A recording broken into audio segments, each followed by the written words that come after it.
A Valley woman says her love for the Chicago Cubs and spring training is the reason that she is still alive today. She needed a kidney, and another fan that she had met at Sloan Park in Mesa had one to give. That's right. 12 News journalist Kyle Simchuk reports. For baseball fans, spring training represents hope and new beginnings. But for Denise Vasquez, that statement is quite literal. If it wasn't for us being Cubs fans, I probably would have never met her. Denise, a Navy veteran, was diagnosed with kidney disease in 2008.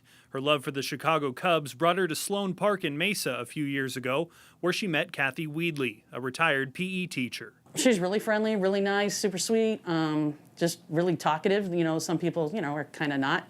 And obviously, if we talk about baseball, we talk about the Cubs. You have plenty to say. They met each spring. Their friendship grew, but Denise knew her life was nearing its final inning.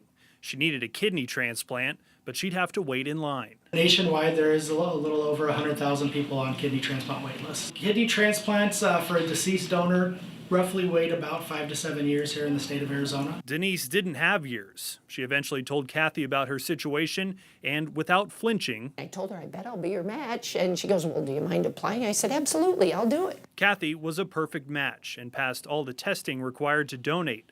But she didn't tell Denise at first. It would be a surprise. The hospital played along. She had an anonymous donor. The big reveal happened at the same ballpark they first met at. She undid her shirt and Cubs kidney donor.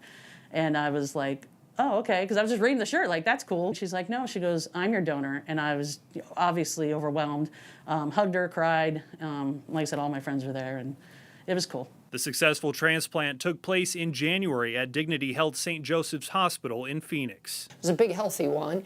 It was about that big, and it looked like a baked potato. Two friends who share a love of baseball. And now it's obviously a different friendship, so, because I got part of her. Now share a kidney. It's amazing. I mean, she saved my life, literally. I wouldn't be here, honestly, if it wasn't for the kidney. In Phoenix, Kyle Simchuk, 12 News. That is amazing. That is amazing. I guess next time, just talk to that person that you meet. Talk to that person, and boy, there is nothing better than the donation of an organ. And Chris, don't you love the way she revealed it to her? Yeah. Oh, that's yeah, amazing. great story. Yeah, awesome sure story. was. Love to see stuff like that. Yeah.